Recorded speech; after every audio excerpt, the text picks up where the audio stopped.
السلام عليك يا أبا عبد الله.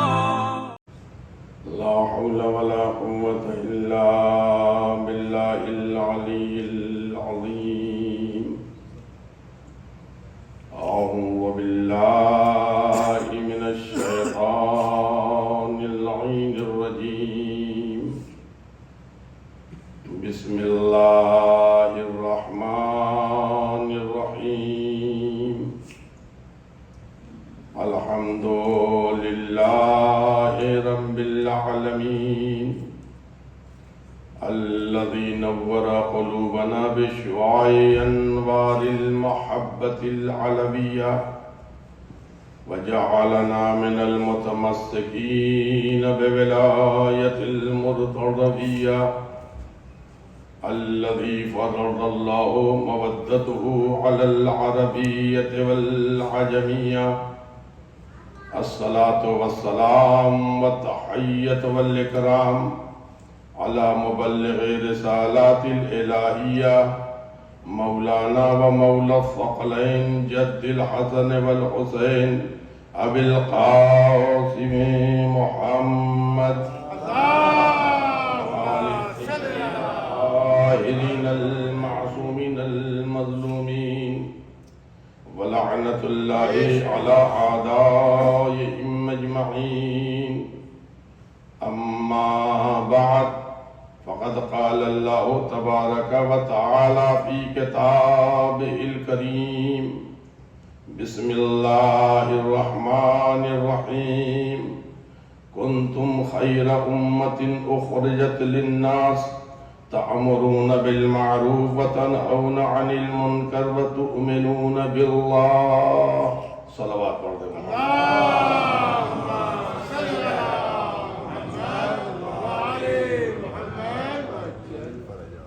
قرآن کریم سورہ آل عمران کی آیت نمبر 110 میں یہ ارشاد فرما رہا ہے تم بہترین امت ہو، تم کو لوگوں کے فائدے کے لیے بھیجا گیا ہے. تمہاری خاصیت یہ ہے کہ تم نیکیوں کا حکم دیتے ہو اور برائیوں سے روکتے ہو، اور تم اللہ اور اس کے رسول پر ایمان رکھتے ہو. اللہ پر ایمان رکھتے ہو اس کا مطلب یہ ہے کہ تم اس کے رسول کو بھی مانتے ہو. عزیزان گرامی، یہ بہترین امت اللہ نے ان لوگوں کو قرار دیا ہے جو امت کے فائدے کے لیے ہو. ان کی خاصیت یہ ہے کہ یہ اچھائیوں کا حکم دیتے ہیں اور برائیوں سے روکتے ہیں. اور اچھائیوں کا حکم دینا اور برائیوں کا سے روکنا اگر بند ہو جائے تو پھر یہ یاد رہے معاشرے میں عذاب نازل ہوتا ہے. آپ تمام انبیاء کرام علیہ السلام کی وہ قومیں جن پر عذاب نازل ہوئے ہیں، اگر ان کے عذاب کا آپ جائزہ لیں، بہت زیادہ ڈیپ میں جانے کی ضرورت نہیں ہے، آپ اوپر سے ہی خالی جائزہ لے لیں تو آپ کو ملے گا کہ کسی بھی نبی کی امت پر عذاب نازل اس لیے نہیں ہوا ہے کہ انہوں نے نمازیں چھوڑ دی تھی،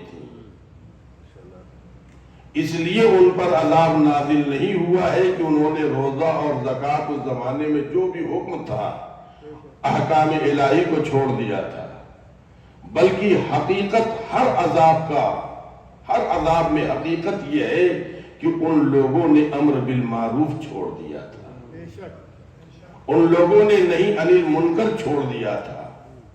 کسی بھی نبی کی امت میں اگر آپ تلاش کریں تو عذاب کی وجہ یہ ہے. اور جب ہم اچھائیوں اور برائیوں کو چھوڑ دیں گے تو ہمارا ایمان بھی کمزور ہونے لگے گا، اور جب ایمان کمزور ہونے لگے گا تو عزیزان گرامی یہ یاد رہے پھر انسان اپنے وجود کو بھول جائے گا، اس لیے کہ وہ اپنے خدا کو بھول چکا ہوگا. بے شک. اور جو اپنے مالک کو بھول جائے پھر عزیزان گرامی اس کے وجود کی کوئی حیثیت نہیں رہ جاتی ہے. آپ حضرات اگر غور کریں اور اندازہ لگائیں عزیزان گرامی، جتنے بھی انبیاء کی امتیں گزری ہیں جن پر عذاب نازل ہوا ہے، اور میں یہیں رک کر کے ایک بات یہ کہتا چلوں، حضور سرور کائنات ختمی مرتبت حضرت محمد مصطفیٰ صلی اللہ علیہ وسلم کی حدیث، اور بڑی مشہور و معروف حدیث ہے یہ. اس حدیث میں عزیزان گرامی ائمہ معصومین علیہ السلام کی تصدیق ہے، یعنی ائمہ معصومین علیہ السلام کے ذریعے سے یہ حدیث ہم لوگوں تک آئی ہے، جس میں پیغمبر اسلام نے صاف لفظوں میں ایک بات کہی ہے، لا تنظروا الى صلاتهم وزکاتهم وحجهم. تم یہ نہ دیکھو کہ بہت زیادہ یہ نمازیں پڑھتا ہے، بے شک. تم یہ نہ دیکھو کہ بہت زیادہ نمازیں پڑھتا ہے، ورنہ شیطان سے زیادہ کون نمازیں پڑھے گا. تم یہ نہ دیکھو کہ بہت زیادہ نمازیں پڑھ رہا ہے، لا تنظروا الی کثرت صلاتهم، یہ نہ دیکھو بہت زیادہ نمازیں پڑھ رہا ہے، بس نماز پہ نماز پڑھے جا رہا ہے. وَإِلَىٰ زَكَاتِهِمْ، یہ نہ دیکھو کہ خوب جو ہے یہ زکوٰۃ دے رہا ہے، خوب پیسے خرچ کر رہا ہے، خوب لٹا رہا ہے. وَإِلَىٰ حَجِّهِمْ، یہ نہ دیکھو کہ بہت زیادہ حج کرنے جا رہا ہے، ہر سال حج کرنے جا رہا ہے، ہر سال جو ہے 2-4 مرتبہ عمرہ کرنے جا رہا ہے، ہر سال جو ہے صاحب عراق بھاگا جا رہا ہے، ایران بھاگا جا رہا ہے، کیا صاحب زیارت کرنے جا رہا ہے. یہ تمام وہ چیزیں جو اعمال کی بنیاد پر، اگر پیغمبر کی حدیث کو آپ خلاصہ کریں گے تو خلاصے کے طور پر پیغمبر اسلام حضرت محمد مصطفیٰ صلی اللہ علیہ وآلہ وسلم یہ کہنا چاہتے ہیں، یہ نہ دیکھو بہت زیادہ نمازیں پڑھتا ہے، بہت زیادہ جو مستحبات انجام دیتا ہے، بہت زیادہ حج کرتا ہے، بہت زیادہ روزے رکھتا ہے، یہ تمہیں دیکھنے کی ضرورت نہیں ہے. اگر دیکھنا ہے تو بس 3 چیز دیکھو. کیا بات ہے. اگر دیکھنا ہے تو بس 3 چیز دیکھو. یہ دیکھو زبان کا سچا ہے یا نہیں. بے شک. کیا بات ہے. اگر دیکھنا ہے تو یہ دیکھو زبان کا سچا ہے یا نہیں، اس لیے کہ جھوٹ اللہ کو پسند. اور یہی نہیں بلکہ عزیزو اگر آپ لوگ غور کریں، میں فقط ایگزامپل کے طور پر اشارہ کروں گا، آپ حضرات کا ذہن بالکل پہنچ جائے گا وہاں تک. جھوٹ اللہ کو پسند نہیں ہے. بے شک. یہ دیکھو اس کی زبان کھلتی ہے، منہ کھلتا ہے تو یہ سچ بولتا ہے یا نہیں. عزیزان گرامی اگر آپ دیکھیں ہمارے ائمہ معصومین علیہ السلام، چھوڑ دیجئے انبیاء کرام علیہ السلام کو، خالی اپنے ائمہ کے زمانے میں آئیے. پیغمبر اسلام کی رحلت کے بعد جتنے بھی ہمارے ائمہ معصومین علیہ السلام ہیں، ان کو جھوٹ کے ذریعے اذیت پہنچائی گئی ہے، سچ کے ذریعے اذیت نہیں پہنچائی گئی ہے. بے شک. آپ غور کر لیجیے عزیزان گرامی، حدیث آپ کے سامنے ہے، حدیث آپ کے سامنے ہے. حدیث ہمارے اور آپ کے سامنے، اور ہم اور آپ سنا کرتے ہیں. جب جناب صدیقہ کبریٰ حضرت فاطمہ زہرا سلام اللہ علیہ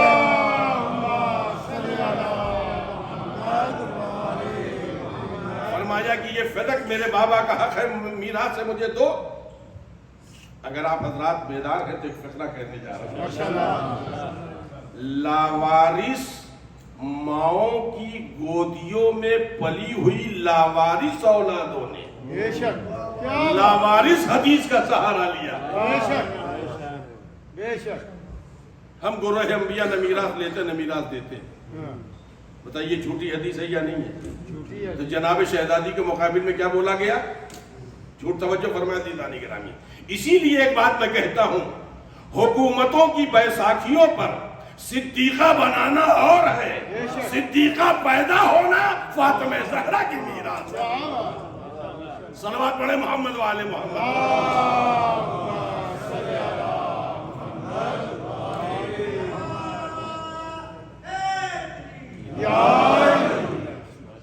جھوٹ کا سہارا لیا گیا.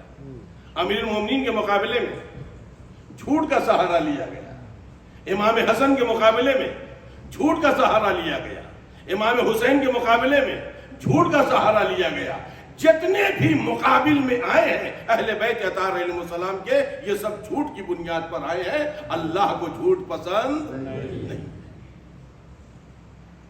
پیغمبر کہتے ہیں یہ نہ دیکھو بڑی نمازیں پڑھ رہا ہے، بہت زیادہ روزے رکھ رہا ہے، بہت زیادہ حج کرتا ہے، بہت زیادہ زکات دے رہا ہے.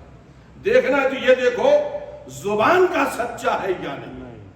اگر زبان کا سچا ہے تو 2 رکعت بھی نماز پڑھے گا تو تاریخ کا حر بن جائے گا، اور نمازوں کے ڈھیر پر بھی کھڑا ہو جائے گا. اور اگر سچائی مزاج میں نہیں ہے تو پھر شیطان بنا کے نکال بھی دیا جائے گا.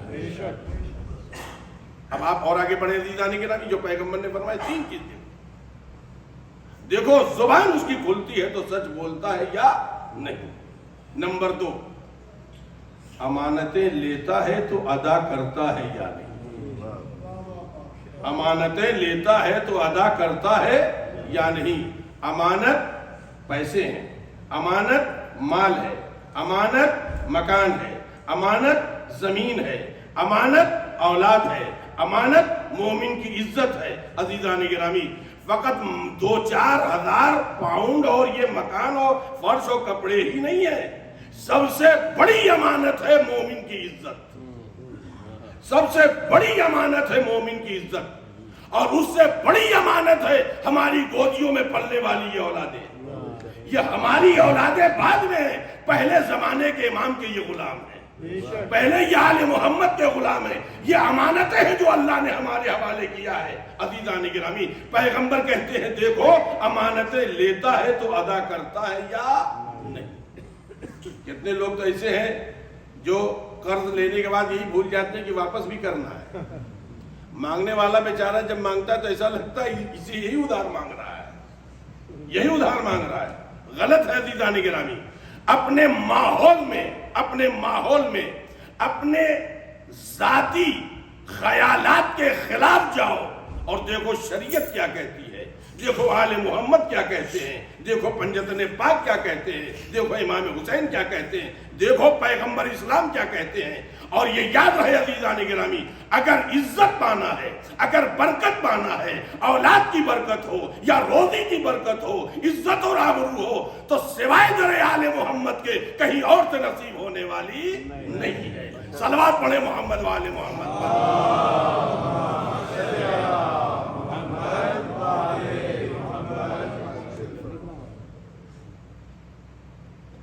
عزیزان گرامی، کچھ بات میں کچھ کہاں سے پرابلم بھائی؟ پرابلم دور کریے. کہاں سے؟ نعرہ تکبیر، نعرہ تکبیر، نعرہ رسالت، نعرہ رسالت، نعرہ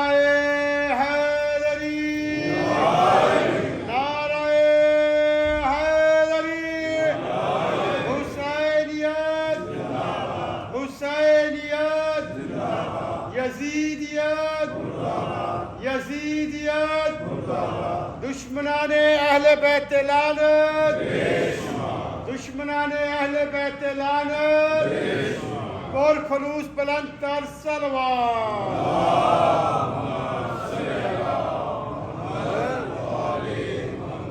تو پیغمبر نے کیا فرمایا؟ اگر دیکھنا ہے تو 3 چیزیں دیکھو. زبان کھلتی ہے، سچ بولتا ہے یا نہیں، امانتیں ادا کرتا ہے یا نہیں. تیسری چیز عزیزان گرامی، وعدہ کرتا ہے تو پورا کرتا ہے یا نہیں. کیا بات ہے، وعدہ کرتا ہے تو پورا کرتا ہے یا نہیں. یہ 3 بنیادی چیزیں تم دیکھو اگر کسی انسان میں پائے جا رہے ہیں تو اس کا مطلب ہے وہ اس لائق ہے کہ اس کا احترام کیا جائے، وہ اس لائق ہے کہ اس سے دوستی کی جائے، وہ اس لائق ہے کہ اس کا احترام کیا جائے، وہ اس لائق ہے کہ اس کے حوالے امانتیں کی جائیں، اس کے حوالے امانتیں کی جائیں. اس لیے کہ اہل بیت پیغمبر علیہ السلام نے سب برداشت کیا ہے عزیزان گرامی، مگر جھوٹ بولنا برداشت. آپ دیکھیں، میں فقط اشارہ کر رہا ہوں، میرے موضوع کے تحت نہیں وہ بات، مگر میں فقط اشارہ کر رہا ہوں تاکہ آپ حضرات کے ذہن تک بات پہنچ سکے. آپ دیکھیں مکے میں مکے میں جھوٹوں کی ٹولیاں، گالی بکنے والوں کے گروہ، غیبتیں کرنے والے، الزام لگانے والے، اور غزلیں، جھوٹی جھوٹی غزلیں پڑھنے والے، اور یہاں تک کہ اس ماحول میں جب چاروں طرف درندگی ہے، جھوٹ کا ماحول ہے، جھوٹ کا بازار ہے، ایسے ماحول میں خدیجہ معصومہ نہیں تھی۔ اگر آپ لوگ متوجہ دی جانے کے نامی تاریخ کے حقیقتات کے حوالے کر رہا ہوں، جناب خدیجہ معصومہ نہیں تھی۔ آپ چھوڑ دیے پیغمبر تو معصوم تھے، مگر جناب خدیجہ معصومہ نہیں تھی۔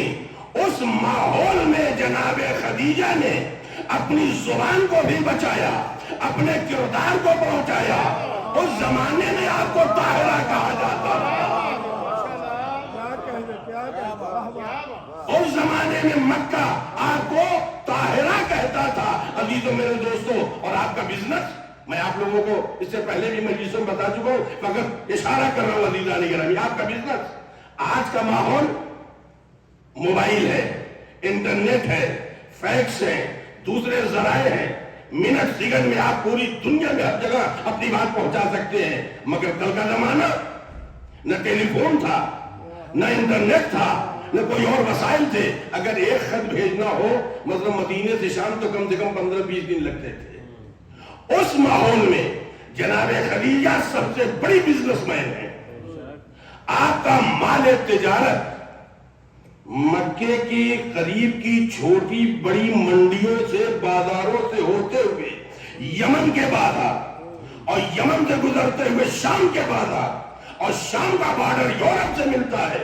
عزیزان گرامی، وہاں تک آپ کی بزنس کا جال پھیلا ہوا تھا۔ علامہ مجلسی نے یہاں تک لکھا ہے 700 اونٹ، 700 اونٹ ہر وقت چلتے رہتے تھے۔ کہیں مال اتر رہا ہے، کہیں مال لوڈ ہو رہا ہے، اور یہ اونٹ چلتے رہتے تھے۔ یہ مگر اور جو اتر رہا ہے اور جو ہے آپ کے لوڈ ہو رہا ہے وہ الگ ہے۔ اتنی بڑی تجارت کی ملکہ تھی جناب خدیجہ، مگر تاریخ میں کہیں نہیں ملتا کہ آپ کبھی مردوں کے بیچ میں آ کے بیٹھی ہو۔ اگر تاریخ پر نظر ہے آپ حضرات کی تو آپ متوجہ ہوں گے، کہیں یہ نہیں ملتا ہے آپ کسی میلے میں گئی ہو، کسی غزل کی جو ہے نشست میں گئی ہو، کسی مشاعرے میں گئی ہو، کبھی گڑیا کھیلی ہو، کبھی گڈا کھیلی ہو، کبھی ناچ دیکھا ہو۔ آپ کی تاریخ میں کہیں نہیں ملتا ہے۔ اس وقت مکہ آپ کو کیا کہتا تھا؟ طاہرہ، پاکیزہ۔ اسلام آنے کے بعد نہیں طاہرہ کہا گیا، اسے پہلے کہا گیا ہے۔ اسی لیے ایک فقرہ میں کہتا ہوں، جب ایک خاتون اپنے آپ کو کردار کے چادر میں سمیٹ کے اتنا محفوظ کرتی ہے، تب جا کے فاطمہ کی ماں بنی۔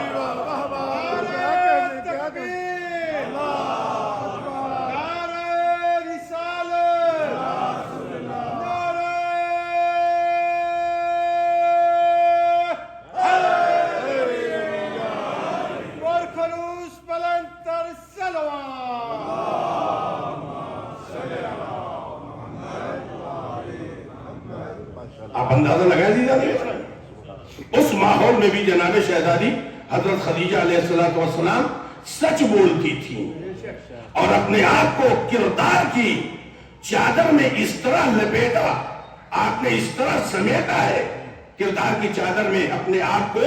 عزیزان گرامی، اللہ نے گویا خدیجہ اپنے آپ کو صدف بناتی گئی۔ میں بچوں کو بتا دوں، صدف یعنی وہ جو سیپ پائی جاتی ہے آپ کے سمندروں میں اور دریاؤں میں، اسے صدف کہتے ہیں، جس میں موتی پیدا ہوتے ہیں۔ عزیزان گرامی، موتی سمجھ گئے، صدف سمجھ گئے، تو اب یہ فقرہ آپ کے حوالے کر رہا ہوں۔ جناب خدیجہ اپنے آپ کو ماحول کے سمندر میں صدف بناتی گئی تو خدا نے زہرا کا گوہر دیا۔ صلوات پڑھ دے محمد وآل محمد۔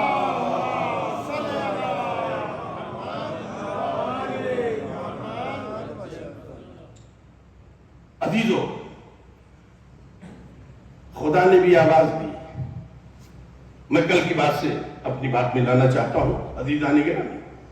خدا نے بھی آواز دی, خدیجہ تم نے آپ کو اگر معصومہ کے لائق بنایا ہے تو صحیح, میں بھی تمہیں ایک ہی بیٹی دوں گا,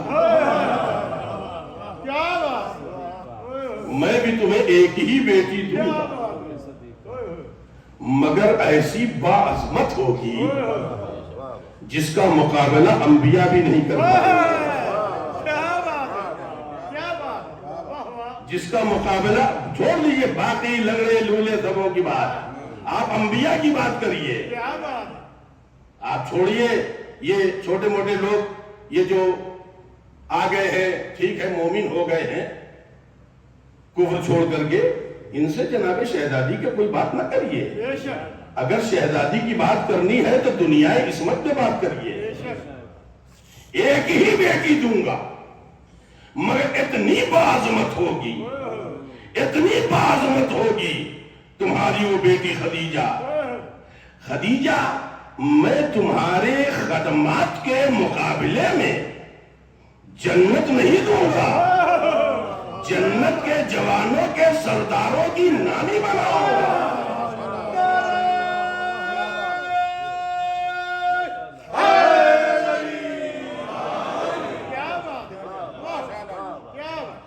میں تمہیں کوثر نہیں دوں گا خدیجہ, یہ دو چار گلاس پانی تھوڑے تمہیں پلانا ہے, بلکہ میں ساقی کوثر کو تمہارا داماد بناؤں گا. میں تمہیں محشر نہیں دوں گا, محشر کی شافعہ بناؤں گا.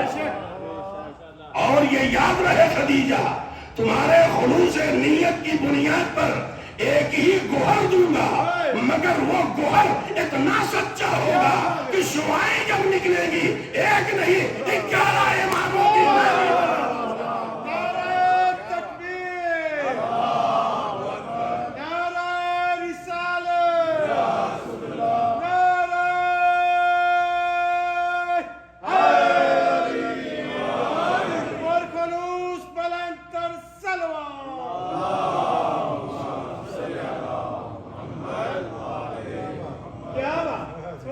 ذرا ایک اور بابا نے بلند سلمان پڑھ دیا.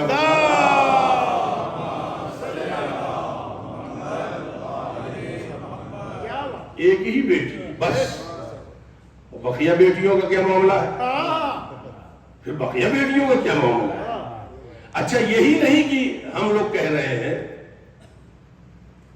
جب فدق کے یہودیوں نے آ کر حضور سے گفتگو کی کہ صاحب ایسا ہے کہ آپ ہمارے اوپر لشکر کشی نہ کیجیے, اس لیے انہوں نے حال دیکھ لیا, یہ سپر پاور تو مر گئے, یہ تو علی کے سامنے ٹکے نہیں. یہ جو اس کی تاریخ میں ملتا ہے کہ یہ جو جنگی لباس پہنتا تھا ہمارا, ہم آپ کو اٹھا بھی نہیں پائیں گے. وہ جو لوہے کا ہیٹ پہنتا تھا, اس کے آگے پیچھے یہ جو نکلے رہتی تھی, وہ اتنے بڑے بڑے ہوتے تھے کہ دور سے بھی تیر نہیں لگ سکتا تھا. لوہے کا وہ لوہے کی چادریں پہنتا تھا, توجہ عزیزان گرامی, لوہے کی چادریں پہنتا تھا. اب آپ ذرا یہاں غور کریے, ایک بات میں آپ کے حوالے کرنا چاہتا ہوں, کہاں تک میں اپنی بات پہنچا پاؤں گا ذرا آپ لوگوں کی بھی ذمہ داری ہے. مولا کائنات سے عقد سیدہ کے وقت پیغمبر نے کیا پوچھا تھا, تمہارے پاس مال میں کیا ہے؟ کہ تلوار ہے, گھوڑا ہے, زرہ ہے. تلوار ہے, گھوڑا ہے اور زرہ ہے.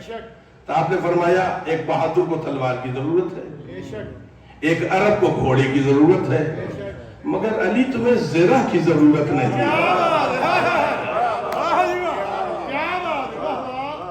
وہ دنیا کے اور بہادر ہوں گے جو لوہے کی چادریں پہن کے آتے ہیں, یہ ابو طالب کا شعر ہے.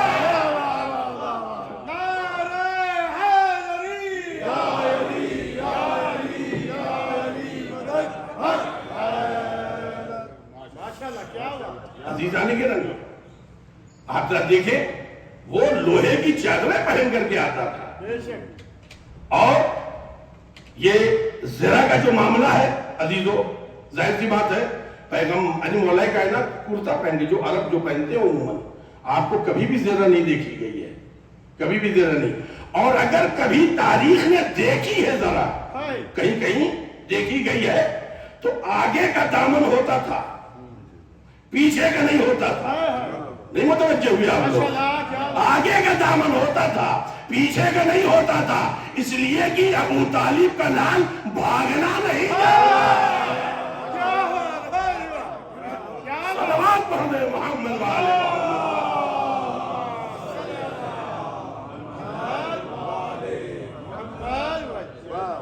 اسے ضرورت ہوگی نا جو پیر سے کھائے. اب آپ ذرا دیکھیں تو یہ ویدک کے یہودیوں نے آگے پیغمبر سے کہا آپ ہم پر لشکر کشی نہ کریے اس لیے کہ ہمارا جو سپر پاور تھا وہ تو مر گیا. اچھا کل کے سپر پاور کم سے کم اتنے غیرت دار ہوتے تھے کہ وہ مان لیتے تھے. آج کے سپر پاور تو اتنے بے غیرت ہیں کہ ہمارے یہاں کچھ شہر ایسے ہیں جو بہت بدنام ہیں، ان کو 2 جھاپڑ ماریے تو کہتے فلاں جگہ آ کے ماریے تو بتائیں. یہ بے غیرت ہے سپر پاور. اب آپ ذرا سوچیں اور اندازہ لگائیں. وہ فدق کے یہودی آگے کرے آپ ہم پر لشکر کشی نہ کیجئے، اور یہ فدق ہم آپ کو لکھ کے دے دیتے ہیں. کیا بات ہے. اور قرآن کریم کا حکم ہے یہ قرآن کریم کا حکم ہے کہ جو مال یا جو زمین جو علاقہ بغیر لشکر کشی کے حاصل ہوگا وہ ڈائریکٹ پیغمبر کا حق ہے. یہ قرآن کریم کا بیان ہے. تو لشکر کشی ہوئی نہیں تو فدق کس کی ملکیت ہوئی؟ رسول خدا کی. ذرا سوچ لیجیے عزیزان گرامی، میں ایک فقرہ کہنے جا رہا ہوں اور بیدار رہیے گا. میں تاریخی فقرہ جو آپ کے حوالے کر رہا ہوں اور اپنے نوجوانوں اور اپنی اگلی نسل کے حوالے کر رہا ہوں. اب آپ ذرا دیکھیں جناب شہزادی، اب پیغمبر اسلام کو جیسے ہی فدق ملا لکھ کر کے آپ کی تحویل میں آیا، آپ کی ملکیت میں آیا، فوراً جبریل نازل ہوئے. کیا بات ہے. جبریل فوراً نازل ہوئے. وَآتَ ذَا الْقُرْبَىٰ حَقَّهُ، اے میرے پیغمبر اپنے ذی القربہ کا حق دے دیجئے. جناب شہزادی کو پیغمبر نے بلایا. یا رسول اللہ بقیہ بقیہ تھی کہ نہیں تھی؟ 1-2 تو زندہ تھی نا. آپ بلا رہے ہیں جناب شہزادی کو اور بقیہ دے دیا تو جو بھی ارباب وسیلہ بقیہ اور بھی تو ہے یا ان کی اولادیں ہیں وہ بھی تو ذی القربہ میں آئیں گی. تو جو فرمائے دی جانے کے نام پیغمبر اسلام کے پاس آیت آتی وہاں ذی القربہ حق کو اپنے ذی القربہ کو حق دے دیجئے. پیغمبر نے شہزادی کو بلایا. توجہ دی جانے کے نام کوئی ایک تو تھی اس زمانے میں بھی، وہ ایک تو تھی، بقیہ مر گئی مر ایک تو تھی، انہیں کو بلا لیتے. مر پیغمبر نے نہیں بلایا. میں کہوں گا یا رسول اللہ یہ تو عدالت کے خلاف ہے. آپ اپنی ملکیت قرآن کریم نے دی، کہا نہیں کہ جناب شہزادی کو دیجئے. قرآن کہتا ذی القربہ کا حق انہیں دے دیجئے. تو بیٹی اگر 2 ہے 3 ہے 4 ہے تو سب ذی القربہ ہے. آپ ایک ہی کو کیوں دے رہے ہیں؟ عجب نہیں پیغمبر آواز دے بقیہ بیٹیاں امت کی پیدا کر دو. میری بیٹی بسما دے.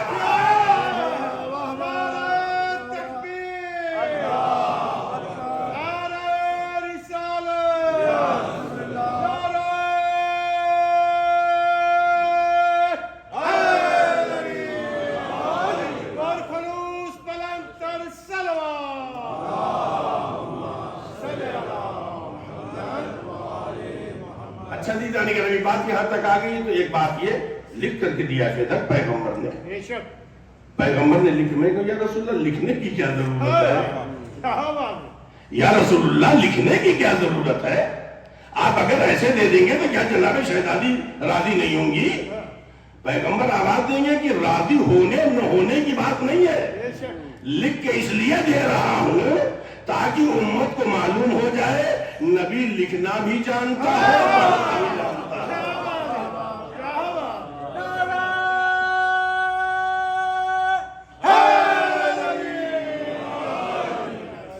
نبی لکھنا بھی جانتا ہے پڑھنا بھی جانتا ہے، اس لیے کہ اپنے مسلمانوں میں سے کچھ گروہ ایسے بھی جو کہتے تھے نبی کو لکھنا پڑھنا نہیں آتا ہے، نبی لکھ کر کے دے رہے ہیں، تو نبی کو لکھنا بھی آ رہا ہے پڑھنا بھی آ رہا ہے۔ توجہ عزیزانی گرامی، پیغمبر اسلام سے میں کہوں گا یہ بتائیے اگر آپ دے دیتے یوں ہی بول کر کے تو کیا مسئلہ خراب تھا؟ کہا نہیں، مسئلہ خراب نہیں تھا، میں نے لکھ کے اس لیے دیا ہے تاکہ کل جب سیدہ سے سند مانگی جائے تو میری بیٹی یہ تحریر دے کے بتا دے تم نے قلم کل نہیں دیا تھا۔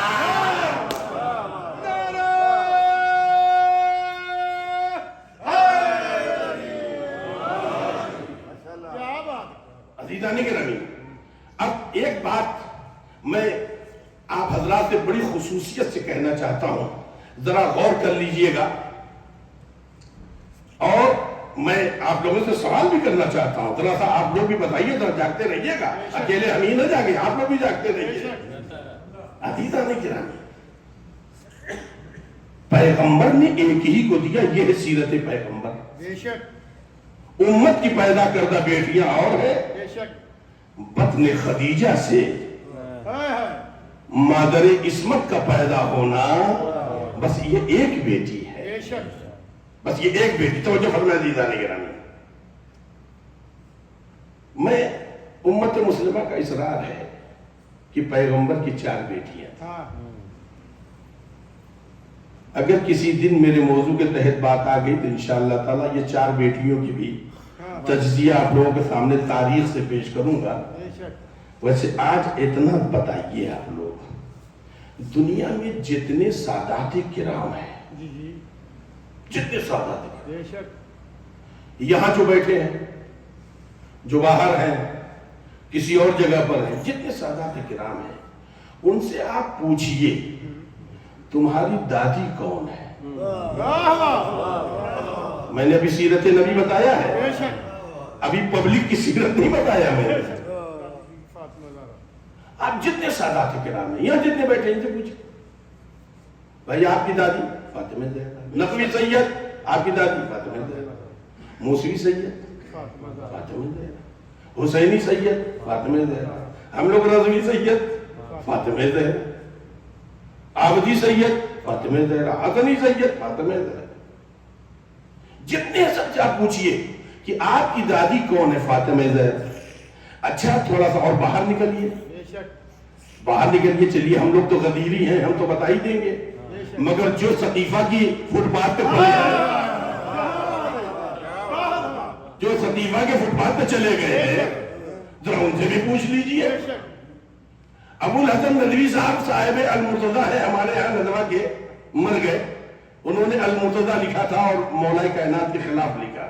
یہ بھی عجیب و غریب بات ہے، اولاد غدیر مخالف غدیر، یہ بھی ایک عجیب بات ہے، ایسی بھی ناخلف اولادیں نہیں دیکھی گئی ہیں جو اپنے باپ ہی کے خلاف قلم چلاتے ہیں۔ یہ حسنی سید ہے، آپ کی دادی فاطمہ زہرا۔ خواجہ اجمیری صاحب بھی حسنی سید ہے، اچھا خواجہ اجمیری صاحب بھی حسنی سید ہے، معین الدین چشتی ان کا شجرہ لگا ہوا ہے۔ بے شک آپ کی دادی تو دیکھو شجرے میں کیا لکھا ہوا ہے، فاطمہ زہرا۔ بے شک آپ لوگ ذرا جاگتے رہیے گا، ایک فقرہ میں کہنا چاہتا ہوں، ماشاءاللہ سنی سید ہو کہ شیعہ سید ہو، بے شک کسی بھی امام سے اس کی نسبت ہو، بے شک سید ہے تو اس کی دادی کون؟ فاطمہ زہرا، کیا بات ہے، اور بیٹیاں تھیں تو ادھر کیوں نہیں رشتہ جوڑا جا رہا ہے؟ کیا بات ہے، کیا بات ہے، اور بیٹیاں تھیں تو ادھر کیوں نہیں رشتہ جوڑا جا رہا ہے؟ تمام سادات کرام، سنی سید ہو کہ شیعہ سید ہو، فاطمہ زہرا کی طرف جوڑنا رشتہ بتا رہا ہے، پیغمبر کی بس ایک بیٹی ہے۔ نعرہ تکبیر، نعرہ رسالت، نعرہ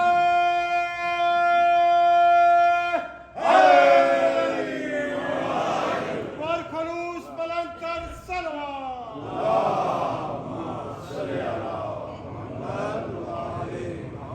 کیا بات ہے، عزیزانی گرامی، بے شک میں ایک ہی بیٹی دوں گا طاہرہ، بے شک خدیجہ میں تمہیں بس ایک بیٹی دوں گا، مگر وہ